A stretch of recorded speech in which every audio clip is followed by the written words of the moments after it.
দর্শক আপনাদের সবাইকে স্বাগত জানাচ্ছি আমাদের নিয়মিত আয়োজন টিবিএন অ্যানালিসিস প্রোগ্রামে।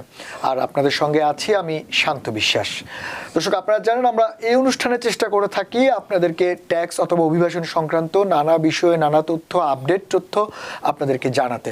আর সেসব তথ্য আপনারা চাইলে আপনারা আমাদের সঙ্গে যোগ দিতে পারেন। এই অনুষ্ঠানের মূল বিশেষত্ব হচ্ছে আপনি সরাসরি আমাদের সঙ্গে যোগ দিতে পারেন, আপনার মতামত জানাতে পারেন, আপনার প্রশ্ন রাখতে পারেন। আমাদের টেলিভিশন স্ক্রিনে দেওয়া নাম্বারে ফোন করতে পারেন, অথবা আমাদের এই অনুষ্ঠান একযোগে সম্প্রচার হচ্ছে ফেসবুক পেজে, সেখানেও আপনি আপনার মতামত রাখতে পারেন, প্রশ্ন রাখতে পারেন। আমাদের বিশেষজ্ঞ অতিথি সেই প্রশ্নের উত্তর দিবে।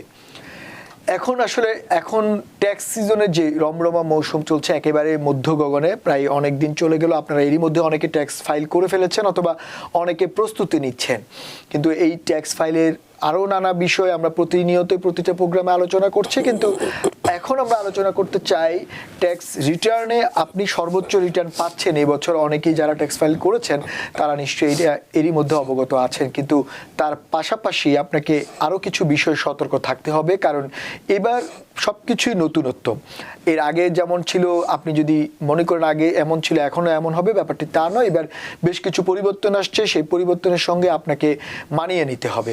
সেটা নিয়েও আমরা আলোচনা করব। সেই কোন কোন বিষয়গুলো মানিয়ে নিতে হবে, কোন কোন বিষয়ে সতর্ক থাকতে হবে, সেটা নিয়ে আমাদের আলোচনা থাকবে। আরেকটি বড় আলোচনার বিষয় থাকবে, আপনারা জানেন এরই মধ্যে সুপ্রিম কোর্টের রায়ে প্রেসিডেন্ট ট্রাম্পের ট্যারিফকে অবৈধ ঘোষণা করা হয়েছে। সেক্ষেত্রে ডেমোক্রেটদের পক্ষ থেকে বা আইন প্রণেতাদের পক্ষ থেকে বলা হচ্ছে প্রায় $175 বিলিয়ন যে ট্যারিফ আদায় হয়েছে সেটি আমেরিকার জনগণের কাছ থেকে আদায় হয়েছে, এবং আমেরিকার জনগণ সেটার জন্য পে করেছে, অতিরিক্ত টাকা দিয়েছে তাদের কনজিউমার যখন কোনো প্রোডাক্ট কিনতে গিয়েছে সেজন্য। তাই প্রতিটি পরিবারকে $1,700 রিফান্ড দেওয়ার জন্য সিনেটের পক্ষ থেকে আহ্বান করা হয়েছে, এবং সেটি বিল আকারে উঠবে, এবং 22 জন সিনেটর এরই মধ্যে সেটিতে একমত হয়েছেন। তাই হয়তোবা বলা যাচ্ছে যেহেতু আদালতের রায়, সিনেটরদের আগ্রহ, সবকিছু মিলিয়ে হয়তো আপনি পেতে যাচ্ছেন $1,700 ট্যারিফ রিফান্ড চেক। সেটি কেন, কিভাবে পাবেন, বা আদৌ পাবেন কিনা, বা এটার কি অবস্থা সেটি নিয়েও আমরা আলোচনা করবো। এরকম নানা বিষয়ে আমাদের সঙ্গে আলোচনা করতে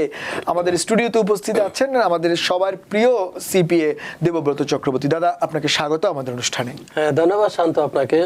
সেই সাথে ধন্যবাদ জানাচ্ছি টিভিএন 24 এর সকল দর্শককে যারা আজকে আমাদের এই অনুষ্ঠান দেখছেন।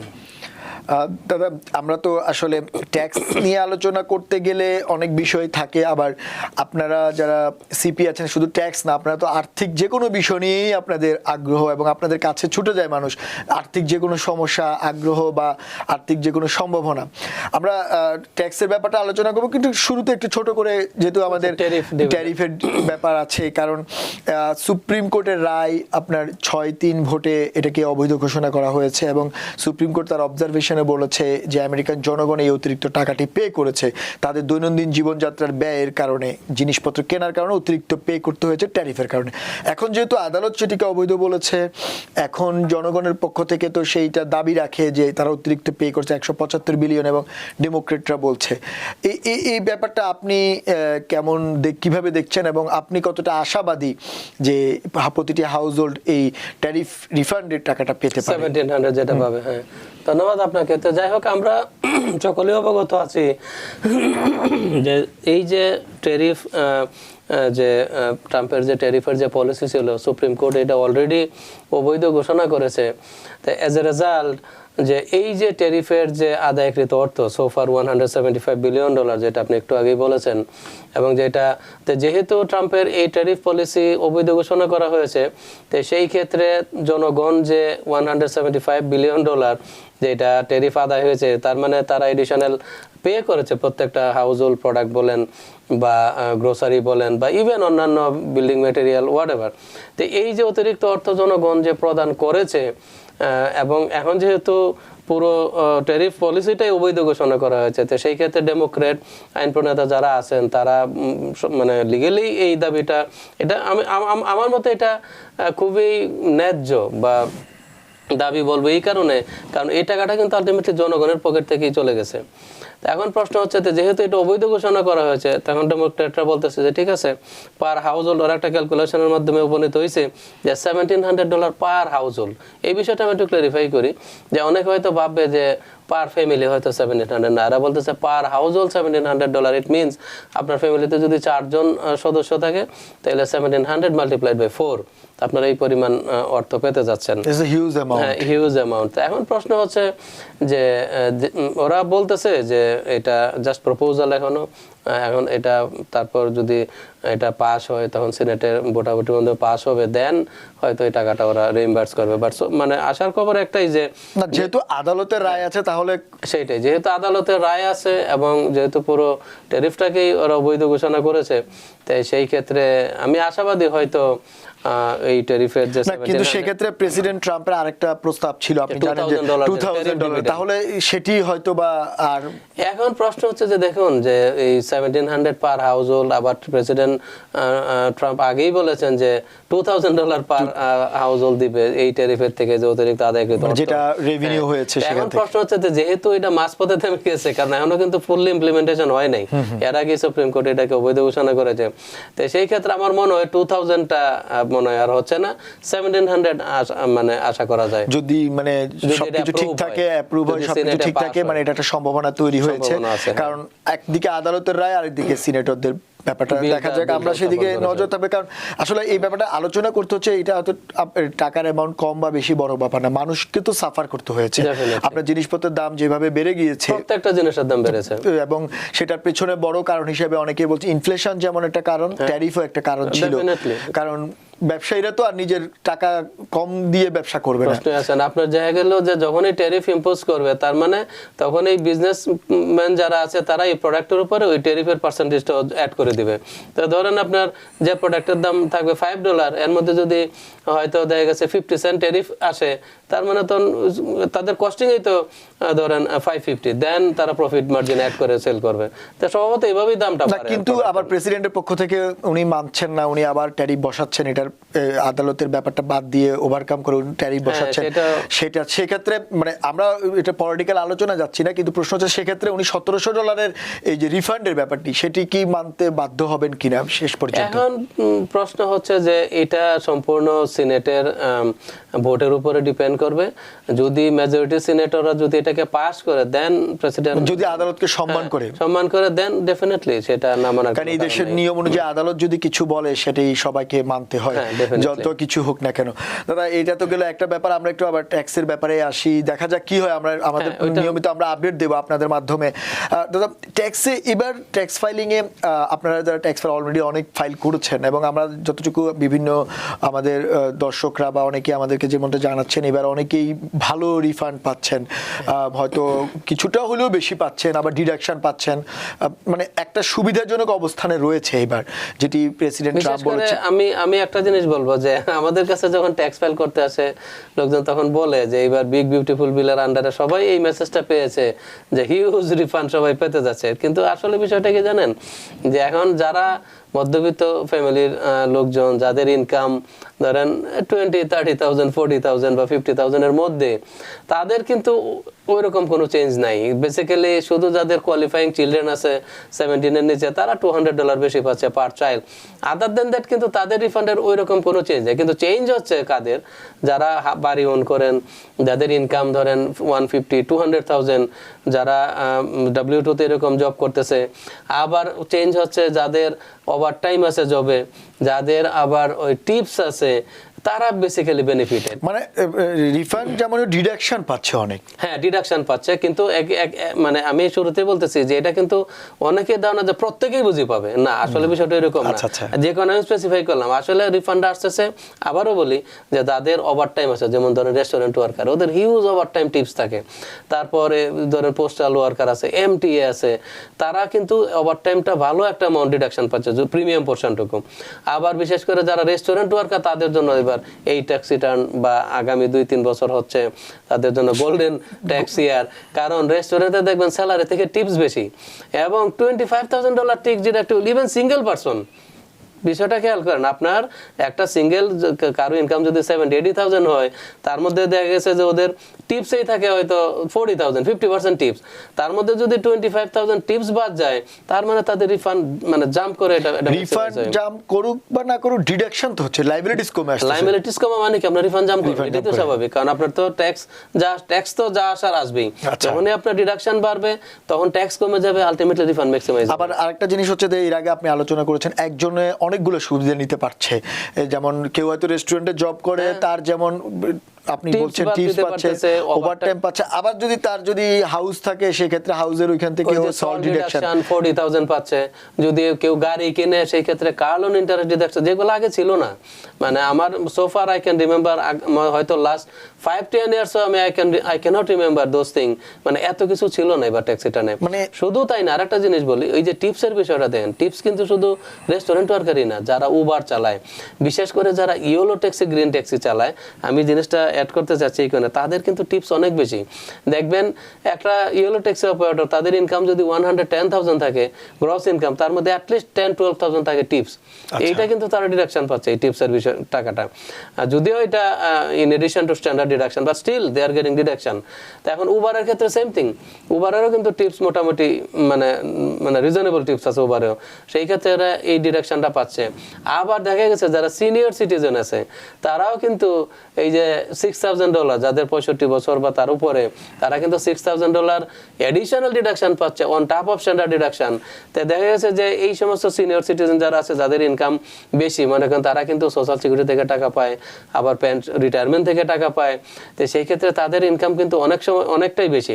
তো এখন এই বছর যদি কেউ মেরিট ফাইলিং জয়েন্টলি করে, দুইজনের ইনকাম হাজব্যান্ড ওয়াইফের যদি বয়স 65 বা তার উপরে থাকে, এডিশনাল 12,000 ডিডাকশন মানে কি লট অফ ট্যাক্স সেভিংস। আচ্ছা দাদা, এই যে আপনারা বারবার সে প্রোগ্রাম আমাদেরকে বলছেন ডিডাকশন পাচ্ছে, সুবিধা পাচ্ছে, কিন্তু যখন একজন ক্লায়েন্ট আপনাদের কাছে যায়, এই পরামর্শগুলোকে আপনারা যখন সেখানে দিচ্ছেন নাকি ক্লায়েন্টকে প্রস্তুতি নিয়ে যেতে হয়? অ্যাকচুয়ালি আমরা তো টিভিতে তো প্রচারণা করতেছি, অন টপ অফ দের যদি কেউ আমাদেরকে ফোন করে যে দাদা এবার তো বিগ বিউটিফুল বিলের আন্ডারে অনেক কিছু নতুন নিয়ম কানুন আসতেছে, তো সেই ক্ষেত্রে আমাদের কি কি এডিশনাল ডকুমেন্ট আনতে হবে, তখন আমরা জিজ্ঞেস করি যে আপনার যদি ওভার টাইম থাকে মেক শিওর আপনার লাস্ট পে স্ট্যাপটা নিয়ে আসবেন, কারণ এখনো পর্যন্ত কিন্তু এটা যেহেতু ট্রানজিশনাল ইয়ার, অনেক এমপ্লয়াররা কিন্তু ওভার টাইম W2 ইনক্লুড করে নাই বক্স নাম্বার 14-এ। তো সেই ক্ষেত্রে আমরা অ্যাডভাইস করতেছি যদি বক্স নাম্বার 14-এ থাকে is fine, will take it from there, if not সেই ক্ষেত্রে আপনার অবশ্যই লাস্ট পে স্ট্যাপটা নিয়ে আসবেন, তখন আমরাই এখান থেকে ক্যালকুলেট করে নিব ওভার টাইমের বিষয়টা। না, সেটা তো ওভারটাইম, আমি বলছি ওভারঅল যে একটা সুযোগ, সুযোগ যে মানুষ এত সুযোগগুলো পাচ্ছে, তো সেক্ষেত্রে অনেকে প্রশ্ন করে যে আমরা এই সুযোগগুলো নিব কিভাবে, আমরা বুঝতে পারি না, বা ট্যাক্স ফাইল করতে গেলে কোন কি ডকুমেন্ট লাগবে, তো সেই জায়গাটা থেকে এটা কি ক্লায়েন্টকে সতর্ক থাকতে হবে নাকি আপনাদের পরামর্শ থাকে? অ্যাকচুয়ালি ক্লায়েন্টকেও সতর্ক থাকতে, আদারওয়াইজ দেখেন মানে অনেকের মানে রিটার্নে কিন্তু ওয়ান শট আমরা করতে পারতেছি না এই বছর, কারণ এই কারণে যে ওভারটাইমের বিষয়টা অনেকেই জানে না এখনো পর্যন্ত, তখন তারা করে কি W2 নিয়ে চলে আসে। তখন আমরা যখন জিজ্ঞেস করি যে আমরা হয়তো ধরেন যখনই ট্রাফিক দেখি, ট্রাফিক এনফোর্সমেন্ট এজেন্ট বা ইভেন পুলিশ অফিসার, তাদের কিন্তু ওভারটাইম থাকে, তখন আমরা যখন দেখি ওভারটাইমের কোনো শিট নাই, আমরাই তখন রিমাইন্ডার দিই যে আপনার কি ওভারটাইম আছে, যদি বলে হ্যাঁ, তখন বললাম আমাদের তো আপনার হয় লাস্ট পেজটা অথবা সিটি এমপ্লয়িরা কিন্তু তাদের পোর্টাল থেকে রিপোর্টটা রান করতে পারে। তো অনেকে আবার জানে না এই রিপোর্টটা কিভাবে রান করতে হয়, তখন আমরা হয়তো অ্যাসেস করি যে ঠিক আছে আপনি আজকে হোল্ড করেন, আপনি ওইটা নিয়ে আসেন, কারণ এটা additional deduction, they are getting benefit from there. তো সেই ক্ষেত্রে আমরা বলবো যে যারা জানেন অবশ্যই আপনারা এই ডকুমেন্টগুলো নিয়ে আসবেন, বিশেষ করে যাদের ওভারটাইম আছে অ্যাটলিস্ট লাস্ট পে স্ট্যাপটা নিয়ে আসবেন, তখন আপনাদের আবার ফার্দার আবার আরেকদিন ট্যাক্স মানে ট্যাক্স ফাইল করার জন্য যেতে হবে না, আদারওয়াইজ হয়তো আপনার রিটার্নটা কমপ্লিট করতে পারবেন এট দ্য সেম ডে। আচ্ছা, এটা তো গেল হচ্ছে আপনি বলছেন রিফান্ডের ব্যাপারে এবার নিয়ে আসবে, কিন্তু আবার অনেকে এবার বলছেন যে রিফান্ড পেতে অনেক সময় লাগছে, বা যারা জানুয়ারি লাস্ট উইকে করেছে তারা স্টিল এখনো পায়নি, এটা কেন হচ্ছে? এটা কি অতিরিক্ত চাপের জন্য হচ্ছে নাকি এটা নরমাল? যে রিফান্ডের বিষয়টা যেটা বলছেন, আমাদের অনেক দর্শকও বলছেন যে উনি ফাইল করেছেন এখনো পায়নি, যে একটু সময় নেবে রিফান্ডের ক্ষেত্রে। তবে আমি যেটা বলি যে দেখুন, যে আইআরএস কিন্তু সবসময় বলে যে যাদের ট্যাক্স রিটার্নে চাইল্ড ক্রেডিট, আনইনকাম ট্যাক্স ক্রেডিটের মতো আইটেম থাকবে, তাদের রিফান্ড কিন্তু এমনিতেই দেরি হবে। আইআরএস কিন্তু কখনো এগুলা 2 উইকসে রিলিজ করে না বা 3 উইকসে, তো আমি বলবো যাদের ট্যাক্স রিটার্নে আর্ন ইনকাম ট্যাক্স ক্রেডিট নাই, চাইল্ড ট্যাক্স ক্রেডিটের মতো আইটেম নাই, আপনাদের রিফান্ডটা দ্রুতই আসবে, হয়তো 2 উইকসের মধ্যে আসার কথা, ম্যাক্সিমাম 3 উইকস। বাট যাদের ট্যাক্স রিটার্নে ইআইসির মতো বিষয় থাকবে, earn income tax credit, child tax ক্রেডিটের মতো থাকবে, আপনাদের কিন্তু এমনিতে একটু সময় লাগবে। ইউজুয়ালি ধরেন 3 উইকস, হয়তো ইট মাইট টেক্স আপ টু 4 উইকস। সেই ক্ষেত্রে আপনাদের এত নার্ভাস হওয়ার কিছু নাই। যে আপনার তবে একটা জিনিস কনফার্ম হতে হবে যে আপনার ট্যাক্স রিটার্নটা সাবমিটেড কিনা, এটা কিন্তু একটা মানে ইম্পর্টেন্ট ফ্যাক্ট।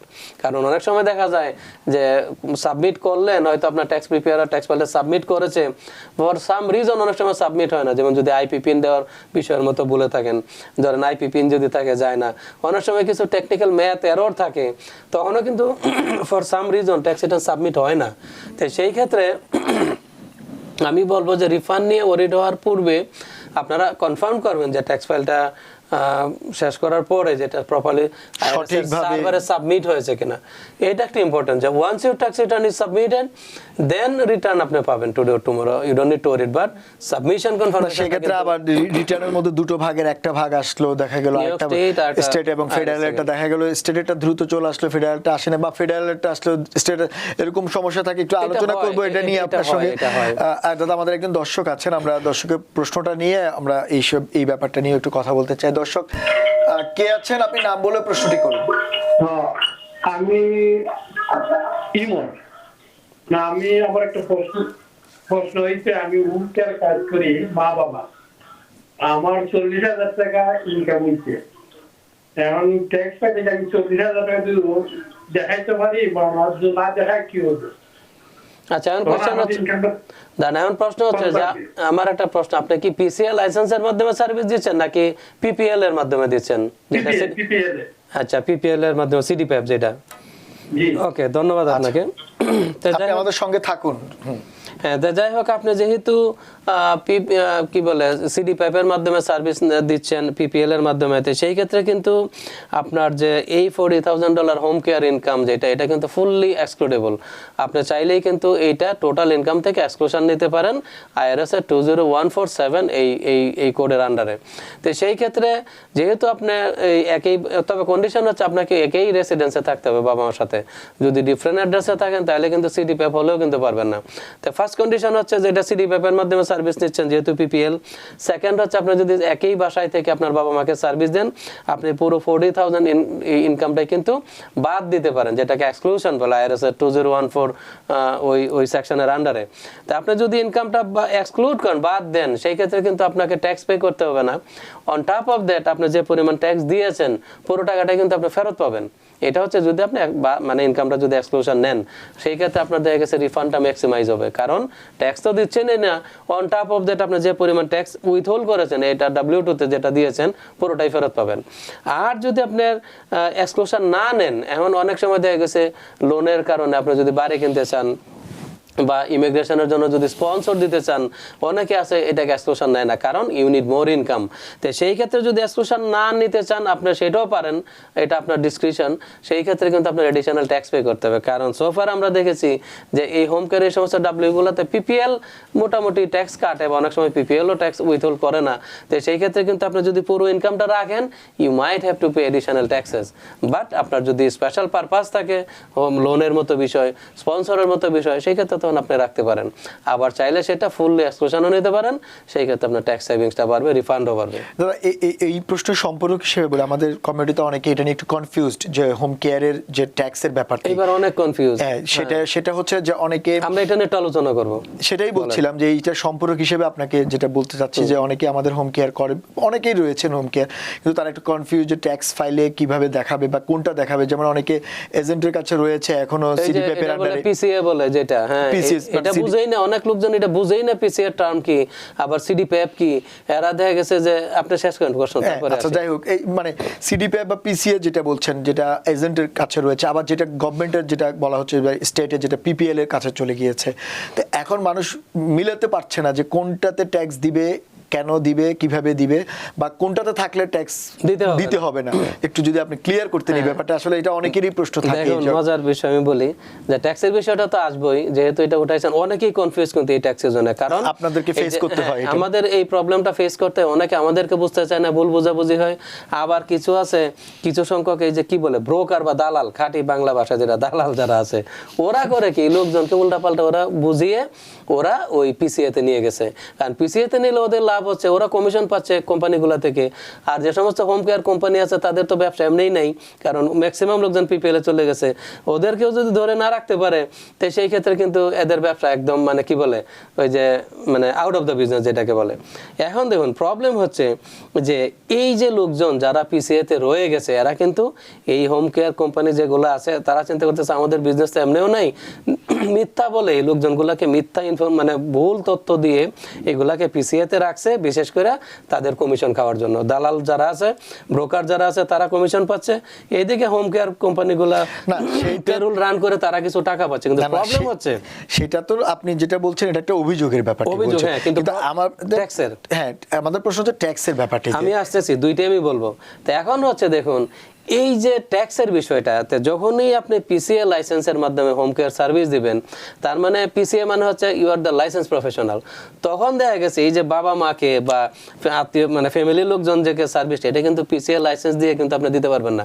আপনি যদি পিসিএ লাইসেন্স থ্রুতে যদি আপনার ওই সার্ভিস দেন, হোম কেয়ার সার্ভিস দেন, you can not serve your parents, আপনার বাবা মাকে আপনি দিতে পারবেন না, কারণ you are the licence professional. তখন হয় কি ওই এই যে যাদেরকে পিসিএ লাইসেন্স করেছে, লেটস সে আমার বাবা মা হোম কেয়ার সার্ভিস দিচ্ছি, আমার হোম কেয়ার কোম্পানি বলতেছে তুমি পিসিএ লাইসেন্স নাও, আমরা তোমাকে সার্ভিসটা দিচ্ছি। কিন্তু এরা কখনোই পরিষ্কার করে বলে না এই যে পিসিএ এর যে এই লাইসেন্স আমি নিয়েছি, আমি কিন্তু আমার বাবা মাকে সার্ভ করতে পারবো না।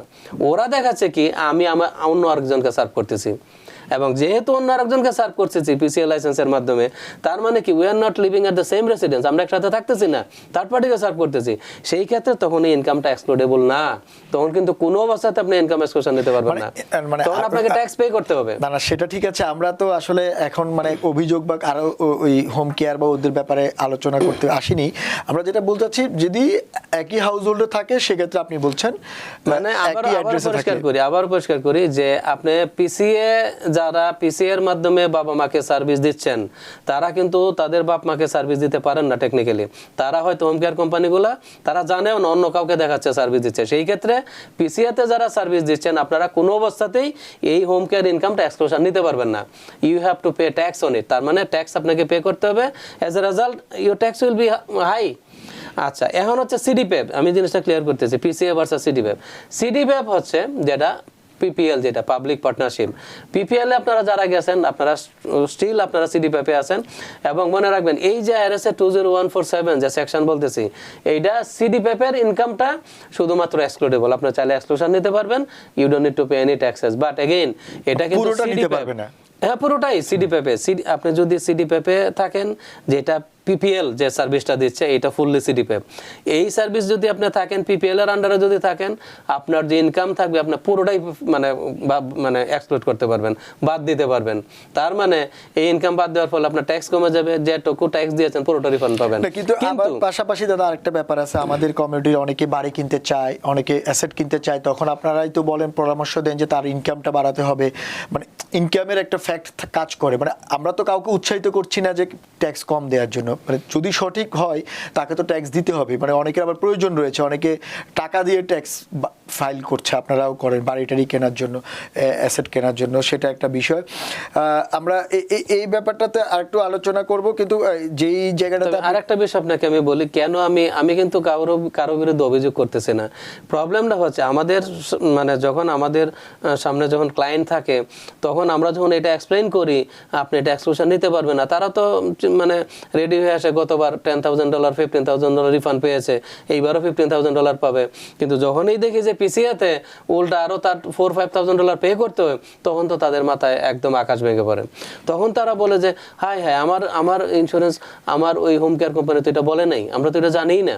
তা আমি এই কারণেই বলতেছি যে আসলে লোকজন মিসগাইডেড, তারা ডিফারেন্স বুঝে না পিসিএ কি সিডিপিএফ কি, এবং না বুঝে তখন আমরা ফলস পজিশনে পড়ি যে দাদা আমি গত বছর $15,000 রিফান্ড পেয়েছি, এইবার আমাকে বলতেছেন $5,000 দিতে হবে। হোয়াটস গোয়িং অন, হোয়াটস রং দেয়ার? তো রং এইটাই যে আপনারা পিসিএ আর সিডিপিএফ এর পার্থক্যটা আপনারা বুঝতে পারেন না। সেটা বুঝে তারপরে কি করতে হবে দাদা? আমরা যে জায়গাটাতে ছিলাম, যে দর্শকের প্রশ্নে আলোচনা করছিলাম যে ট্যাক্স রিফান্ডের ব্যাপারটাতে, যে অনেকেই রিফান্ডটা ঠিক মতো পাচ্ছে না, বা এর আগের বছরও রিফান্ডও পায় না এমনও মানুষ আছে, অনেকে বলছেন, অভিযোগ করছেন। এরকম কেন হয়? মানে একজন ক্লায়েন্ট রিফান্ড পাওয়ার থাকলে সেটা কি শুধুমাত্র ওদের গাফিলতি, না ফাইলিং এ কোনো প্রবলেম থাকে? এখন দেখুন যে রিফান্ড আপনার আগের বছর পেয়েছেন, এই বছর পান নাই বা আগের বছর পান নাই, যখনই আপনার রিটার্ন কোনো কারণে আইআরএস হোল্ড করে, তার মানে আইআরএস কিন্তু বিভিন্ন কারণে আপনার রিফান্ড হোল্ড করতে পারে। যেমন প্রথম আরেকটা জিনিস বলি, আপনি যদি ফার্স্ট টাইম ফাইলার হন, জীবনে প্রথম ফাইল করতেছেন, তখন কিন্তু আইআরএস আইডেন্টিটি ভেরিফাই করে।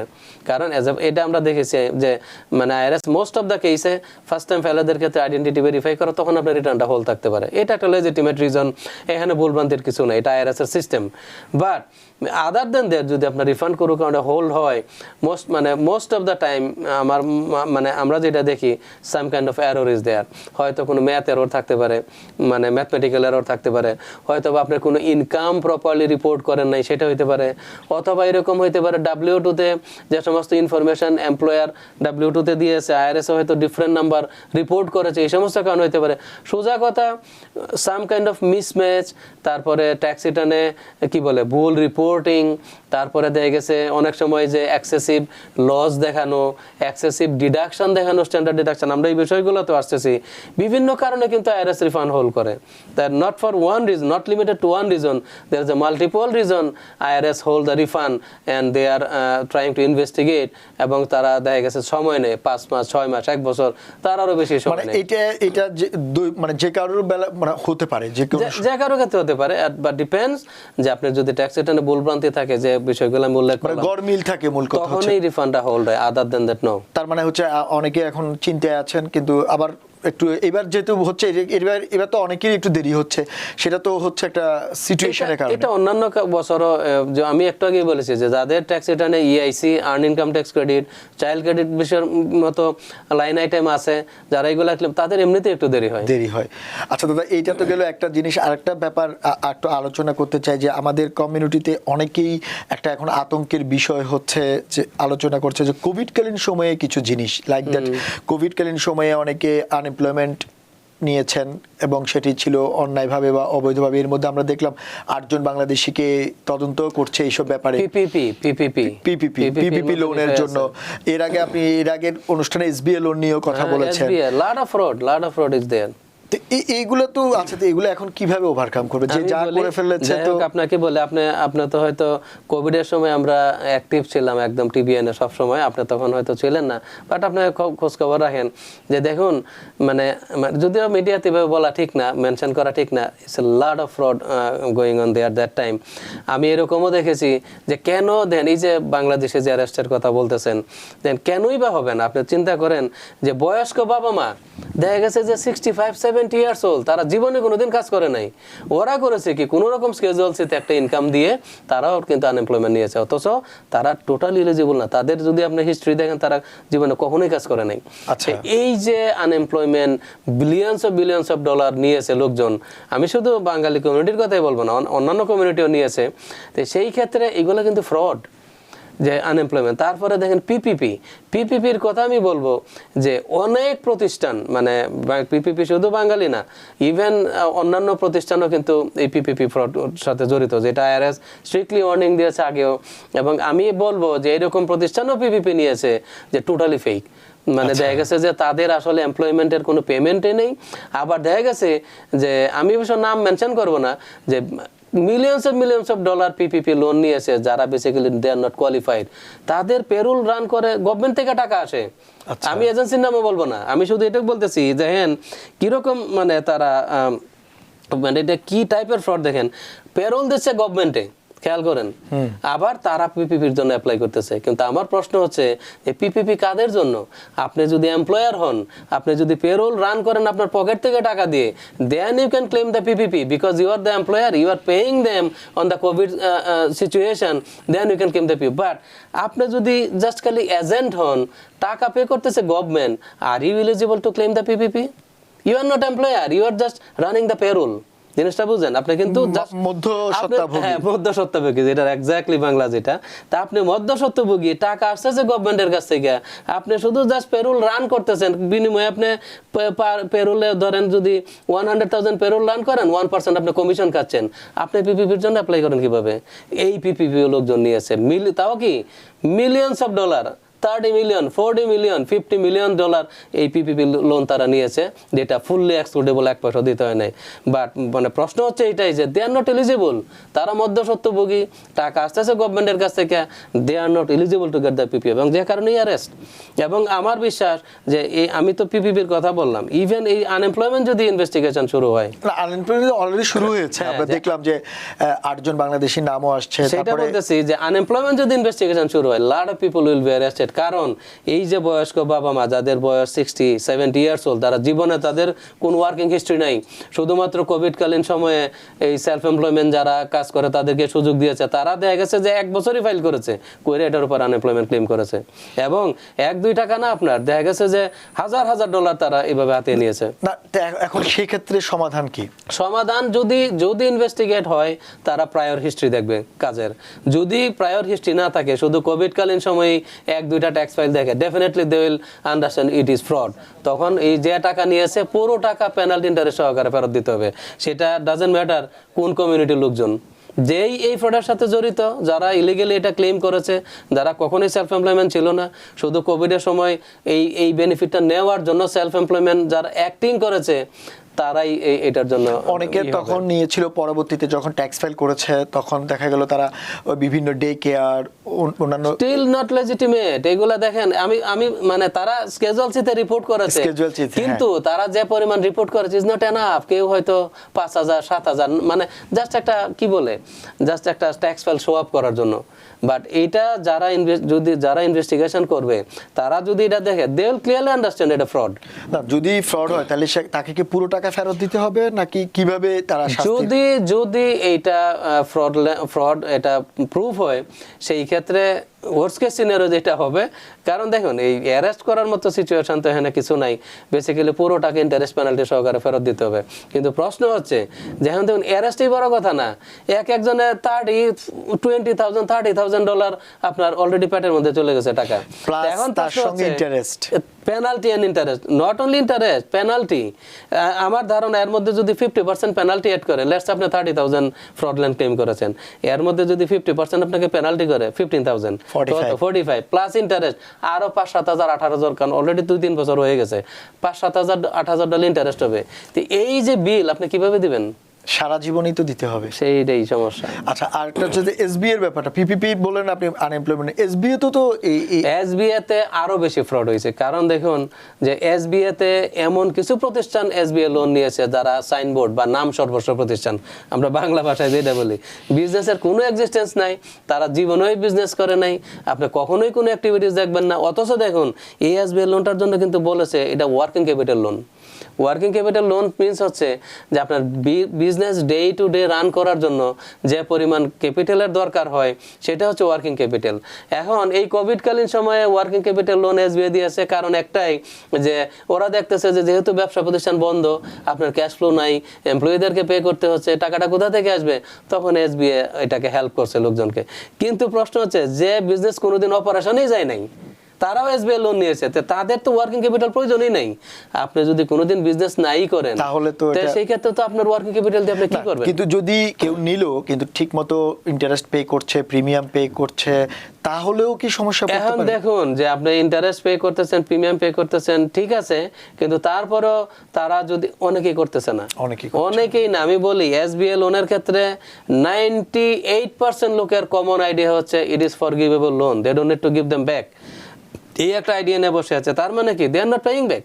তো সেই ক্ষেত্রে যদি এসবিআই ইনভেস্টিগেট করে, তখনই কিন্তু এই অনিয়মগুলো বেরিয়ে আসবে, এবং বেরিয়ে আসা মানে কি, তখন এসবিআই এর পেনাল্টি কিন্তু আরো বড়। এসবিআই যদি আপনি টার্মস এন্ড কন্ডিশন পড়েন, অনেকদিন হয়ে গেছে আমরা এসবিআই নিয়ে এত নাড়াচড়া করি না, বা স্টিল আই ক্যান রিমেম্বার এদেরও কিন্তু পেনাল্টি প্রভিশন আছে। এবং আমার মনে আছে যতটুকু সম্ভব মনে করতে পারি যে যদি এসবিআইতে কোনো কারণে কোনো ইরেগুলারিটিস, কোনো ফ্রড, কোনো ধরনের কোনো ইলিগাল অ্যাক্টিভিটিস ধরা পড়ে, আমার ধারণা তারা লোনের 50% তারা পেনাল্টি করতে পারে। 50% so far I can remember, মানে হিউজ অ্যামাউন্ট। এখন চিন্তা করেন আপনি যদি $2 লাখ লোন নিয়ে থাকেন, আপনার যদি $1 লাখ পেনাল্টি আসে প্লাস ইন্টারেস্ট, কি পরিমাণ টাকা আপনাকে দিতে হবে? না আপনারা তো এগুলো বলছেন, তারপরে অনেকে এই কাজটার মধ্যে জড়িত হয়, কিন্তু সবচেয়ে বড় যে ব্যাপারটা সেটি হচ্ছে যে এই সবাই কিন্তু জড়িত না, একজন দুইজনের জন্য পুরো কমিউনিটি বা পুরো মানে প্রক্রিয়াটাই প্রশ্নবিদ্ধ হয়ে যায়। এক্স্যাক্টলি, হ্যাঁ, ও সবাই জড়িত না, অনেকেরই রিয়েল বিজনেস আছে, তারা এলিজিবল, বাট তবে সংখ্যাটা একেবারে কমও না। যারাই কাজ করেছে সংখ্যা একবারে কম না। সেই জিনিসটা আপনারা যখন ট্যাক্স ফাইল করেন, আপনারা কি এই জিনিসগুলোকে খেয়াল করেন না? আমরা অবশ্যই খেয়াল করি। আমাদের কাছে যখন ট্যাক্স ফাইল করতে আসে, আমরা জানি যারা পে করতেছে এসবিএ ইন্টারেস্টটা ডেফিনেটলি লেজিটিমেট বিজনেস ডিডাকশন, এটা যেটাকে কি বলে relevant and necessary for the business. তখন আমরা অবশ্যই এসবিএ এর ইন্টারেস্ট আমরা ডিডাকশন দেখতে হবে, অবশ্যই প্রিন্সিপাল না, শুধু ইন্টারেস্টটুকু বিজনেস এক্সপেন্স হিসেবে ট্যাক্স ফাইলে ডিডাকশন নিতে পারে, এটা লেজিটিমেট। আচ্ছা, আরেকটা হচ্ছে আনএমপ্লয়মেন্ট যে ব্যাপারটা কোভিডের কালীন আপনি বলছেন, তো যখন এরপরে যখন যারা ট্যাক্স ফাইল করেছে তখন তাদেরকে আনএমপ্লয়মেন্টের এই অ্যামাউন্টটা উল্লেখ করতে হয়েছে এবং সেখানে দেখাতে হয়েছিল। এখন প্রশ্ন হচ্ছে যে আনএমপ্লয়মেন্ট আপনি যখনই পাবেন এটাই ইনকাম, ওইটা করেছে যখন, এখন এটার জন্য আপনি 1099 ট্যাক্স ফাইল করেছে কিন্তু সে যথাযথ প্রক্রিয়াটা মেইনটেইন করে না, সে এলিজিবল না। আমি বলি যখন আপনি $20,000 আনএমপ্লয়মেন্ট পেয়েছেন, তারা তো ট্যাক্স ডকুমেন্ট ইস্যু করে, এইটা আপনি না দেখে বাঁচার কোনো রাস্তা নাই, কারণ ওরা 1099 ইস্যু করে, you must report in the tax return, otherwise IRS আপনাকে ধরবে। কিন্তু প্রশ্ন হচ্ছে এই যে রিপোর্টিং করলে তো আপনি বাঁচবেন না, আপনি তো এলিজিবলই না এই আনএমপ্লয়মেন্ট নেওয়ার জন্য, you are not eligible to get the unemployment benefit. সেই ক্ষেত্রে আপনি যদি রিপোর্ট করেও থাকেন, আপনার যে ট্যাক্স রিটার্নের যে অবস্থা, যদি কোনো ইনভেস্টিগেটর এই ট্যাক্স রিটার্ন রিভিউ করে, তারা প্রশ্নতেই বুঝবে এই লোক জীবনে কোনোদিন কাজ করে নাই, শুধু কোভিডের সময় সে 2টা ট্যাক্স। কিন্তু এটা কি হঠাৎ করে মানে বাঙালি কমিউনিটি এটা নিয়ে আলোচনা হচ্ছে, এবং আমরা দেখলাম গণমাধ্যম সহ বিভিন্ন জায়গায় বাঙালি কমিউনিটিতে ওরা মানে অতিরিক্ত তদন্ত করছে, তার মানে কি ওদের কাছে কোনো নিউজ আছে যে মানে ওদের কাছে কি এরকম কোনো খবর আছে যে বাঙালি কমিউনিটির অনেকে এই ধরনের ফ্রডের সঙ্গে যুক্ত? অনেকেই যুক্ত এটার সাথে, এবং I am sorry to say that, কারণ আমরা তো প্র্যাকটিক্যাল ফিল্ডে ছিলাম, আমরাই দেখেছি যে কি পরিমাণ মানে অনিয়ম বা আমরা তো অনিয়ম নিয়ে কথা বলছি, কিন্তু যদি এখন কেউ রিয়েলাইজ করে যে না আমি ভুল করেছি, আমি এখন সঠিক পথে আসতে চাই বা যা হবার হয়েছে, সেই ক্ষেত্রে কোনো প্রভিশন আছে কিনা? এখন সুযোগ নাই, এটাই যে কি বলে এখন ওই যে গণ ক্ষমা যেটা আইআরএস এটা করেছিল পিপিএল এর ক্ষেত্রে, আইআরএস কিন্তু এই যে সরি এই যে পিপিপি লোনের ক্ষেত্রে আইআরএস এই ক্ষমার ডিক্লারেশন দিয়েছিল। আইআরএস বলেছিল যে এই টাইম ফ্রেমের মধ্যে তোমরা যদি স্বেচ্ছায় টাকা ফেরত দাও, আমরা জানি দেয়ার ইজ এ লট অফ কি বলে অনিয়ম বা দুর্নীতি আপনারা করেছেন, বাট আপনারা যদি এই সময়সীমার মধ্যে ফেরত দেন, আমরা আপনাকে পেনাল্টিও করব না বা অতিরিক্ত টাকা আপনাকে ফেরত দিতে হবে না, শুধু যে পরিমাণ নিয়েছেন ইন্টারেস্ট সহকারে এটা ফেরত দিলে ইউ আর ফাইন। বাট এই ডেটের পরে যদি আমরা যদি আইডেন্টিফাই করি এবং আপনারা যদি অনিয়মের বা দুর্নীতির সাথে জড়িত, ফ্রডের সাথে জড়িত থাকেন, then penalty and interest will be impose. But এই যে এই আনএমপ্লয়মেন্টের ক্ষেত্রে এই ধরনের সাধারণ ক্ষমা, এই মনে পড়ছে এখন সাধারণ ক্ষমার কোনো ঘোষণা নাই। তার মানে যদি কেউ তো স্বেচ্ছায় যাবেই না, গেলে তো মানে বুঝতেই পারতেছেন they will catch right way, স্বেচ্ছায় তো কেউ যাবেই না, তবে সাধারণ ক্ষমারও সুযোগ নাই। তার মানে যদি কেউ ধরা পড়ে, ডেফিনেটলি তাকে ইন্টারেস্ট পেনাল্টি সহকারে পুরো অর্থটাই ফেরত দিতে হবে। আমাদের সময় খুবই কমে আসছে, সময় শেষ এক প্রকার বলাই যায়। মানে আপনারা তো যারা ট্যাক্স ফাইল করেন বা এই ধরনের কাজের সঙ্গে জড়িত, আপনারা কি ধরনের সংবাদ পাচ্ছেন? মানে এখন কি খুব এটা বেড়ে গিয়েছে এই তদন্ত প্রক্রিয়াটা? এখন দেখুন যে সোফার এর আগে তো আমরা গত 6 মাস আগে এটা নিয়ে এত আলোচনা করি না। হ্যাঁ, যেহেতু এই যে এই 8 জন বাংলাদেশের কথা যেটা বলছেন, তার মানে কি জানেন যে আসলে তারা কিন্তু ওই যে যখন আপনি আনএমপ্লয়মেন্ট নেন, তখন কিন্তু তারা এই যে রেস এশিয়ান বা ওইগুলো কিন্তু আপনাকে লিখতে হয়। তো ওরা কিন্তু ওইটা দিয়ে মানে ইনভেস্টিগেট করতে পারে যে কি পরিমাণ কোন কমিউনিটির লোকজন এটা নিয়েছে। তো এখন দেখুন যে নর্মালি কিন্তু আমাদের মধ্যে অতীতে W2 তে কাজ করার প্রবণতা একটু কমই ছিল, হোম কেয়ার আসাতে না এটা বেড়েছে, অতীতে কিন্তু মানে খুবই কম W2 এমপ্লয়ি ছিল, বেশিরভাগ 1099 ম্যাক্সিমাম 1099 ছিল। তো এখন প্রশ্ন হচ্ছে যে যখন ওরা এটা দেখবে যে এই লোক অতীতে কোনোদিন কাজ করে নাই, কাজের হিস্ট্রি নাই, হুট করে সে আনএমপ্লয়মেন্ট নিয়েছে, তখন সেটা স্বভাবতই আসবে। আর আরেকটা বিষয় হচ্ছে যেহেতু অলরেডি 8 জন এই অনিয়মের সাথে ধরা পড়েছে, যেটা বাংলাদেশে যেটা বলেন আইডেন্টিফাই হয়েছে, আমার মনে হয় সেই ক্ষেত্রে তারা এই বাংলাদেশিদের ক্ষেত্রে আরো বেশি ইনভেস্টিগেট করতে পারে। এবং আমার মনে হয় যদি করে it will B A match, কারণ আমরাই দেখেছি প্রচুর অনিয়ম, প্রচুর মানে এই কি বলবো fraud going on in the unemployment তার অ্যাক্টিভিটিস। মানে আপনাদের পরামর্শ থাকছে এই ট্যাক্স ফাইলের এরকম বিজি সিজনের মধ্যেও যে এই ধরনের কাজে যাতে কেউ জড়িত না আমরা হয়। দেখুন আমরা সবসময় লোকজনকে অ্যাডভাইস করি যে দেখুন যে ইভেন ট্যাক্স রিটার্ন যখন আপনারা করবেন ইউ শুড বি অনেস্ট, এখানে ডিসঅনেস্টির কোনো সুযোগ নাই, এখানে কোনো ধরনের ভুল তথ্য দেওয়ার সুযোগ নেই। আমরা সবসময় লোকজনকে এনকারেজ করি যে বি অনেস্ট, এবং আপনি যখনই অনেস্টি থাকবেন হয়তো আপনি টাকা কম পাবেন রিফান্ড, কিন্তু ভবিষ্যতে আপনার এই ঝামেলার মধ্যে পড়বেন না। এখন আজকে আপনি একটা ফলস ইনফরমেশন দিয়ে $7,000 হয়তো পেয়ে গেলেন, আইআরএস আপনাকে 2 বছর পর আপনাকে ধরবে, তখন গ্যাস হোয়াট রেজাল্ট, কি রেজাল্ট হবে? তখন এই 7,000 তো দিবেনই, on top of that you have to pay interest and penalty. তা আমার কোয়েশ্চেন হচ্ছে কেন আপনি এই টাকাটা নেবেন ইলিগেল বা ভুল ইনফরমেশন দিয়ে? তো that's better to be honest. সেই ক্ষেত্রে আপনার আর আপনি নাইস মানে রাতে ঘুমাতে পারবেন শান্তিতে, ভবিষ্যতে আপনার এডিশনাল ইন্টারেস্ট পেনাল্টিও গুনতে হবে না। তা আমার একটাই রিকোয়েস্ট থাকবে যে দেখুন অতীতে যাই হয়েছে বি অনেস্ট, এই সমস্ত এই অ্যাক্টিভিটিস যদি করেন ভবিষ্যৎ যে কোনো দিন it will come back to you, তখন কিন্তু দেখবেন না দিতে পারবেন টাকা, পেনাল্টি গুনতে হবে। শুধু তাই না, রিপুটেশনও একটা ফ্যাক্টর। মানে এই যে দেখেন বাংলাদেশি কথাটা আমরা কিন্তু এটা বাংলা মিডিয়াতেই কথা বলতেছি, এবং এটা একটা রিপুটেশন, আমাদের কিন্তু একটা দেশের সুনামের বিষয়। সুনামের বিষয়। দাদা ধন্যবাদ আমাদেরকে সময় দিতে, আমাদের সময় খুব শেষ। এই বড়ি আরেকটা বিষয় বলি যে আপনার সাথে প্রোগ্রাম করলে সুবিধা হচ্ছে এইটাই যে কোনো পূর্ব প্রস্তুতির দরকার হয় না। আমরা যেভাবে প্রাণবন্ত আলোচনা করি প্রিপারেশন ছাড়াই হয়তো দেখা গেছে যে আপনাদের মতো অভিজ্ঞতার প্রিপারেশনের প্রয়োজন হয় না দাদা। আপনাকে যে কোনো সেক্টর থেকে প্রশ্ন করলে আপনি উত্তর দিতে পারেন, আপনি হিউজ এক্সপেরিয়েন্স। সেটা ছাড়াও আপনার প্রেজেন্টেশন সবকিছু মিলে মানে আমি কমফর্ট ফিল করি বিশেষ করে। থ্যাংক ইউ, ধন্যবাদ। তার চেয়ে বিশেষ করে ধন্যবাদ আপনি এই বৈরী আবহাওয়ার মধ্যে আমাদের স্টুডিওতে এসে আমাদের দর্শকদের জন্য আপনি সময় দিয়েছেন। আমরা হয়তো আগামীতে আরো অন্য বিষয় নিয়ে আপনার থেকে আরো পরামর্শ নেব। আবারও বিশেষ ধন্যবাদ আমাদের এখানে যোগ দেওয়ার জন্য। ধন্যবাদ আপনাকে, সেই সাথে ধন্যবাদ জানাচ্ছি TVN 24 এর সকল দর্শককে। শুভরাত্রি। দর্শক সেই সঙ্গে আপনাদেরও বিশেষ ধন্যবাদ। এই বৈরী আবহাওয়াতে আপনারা শুনলেন আসলে আবহাওয়া বৈরী হবে ঠিক হবে, কিন্তু এই আর্থিক অনিয়মে যদি আপনি একবার গ্যারাকলে পড়ে যান সেটি ঠিক হওয়া খুবই কঠিন একটা বিষয়। তাই আমাদের CPA মহোদয় যেমনটি বলছেন যে আপনি ট্যাক্স ফাইল করা থেকে শুরু করে যে কোনো আর্থিক সুবিধা নেয়ার সময় অবশ্যই সতর্ক থাকবেন যে আপনি সেই সুবিধার জন্য এলিজেবল কিনা, আপনি বৈধ কিনা সেটা চিন্তা করে তারপরে নেবেন। তাতে করে আপনি হয়তো নিশ্চিত থাকতে পারবেন এবং নিশ্চিন্তে জীবনযাপন করতে পারবেন। এটি আমাদের পরামর্শ থাকবে। আজ এ পর্যন্ত, অন্যদিন অন্য কোনো বিষয় নিয়ে আপনাদের সামনে আবারও হাজির হব। ততক্ষণ TVN এর সঙ্গেই থাকুন। TVN 24 টেলিভিশন দেখতে আজই কল করুন 7187776556। লগ ইন করুন www.totalcablebd.com। নিউ ইয়র্ক থেকে সম্প্রচারিত TVN 24 টেলিভিশন বিশ্বজুড়ে বাঙালির কণ্ঠস্বর।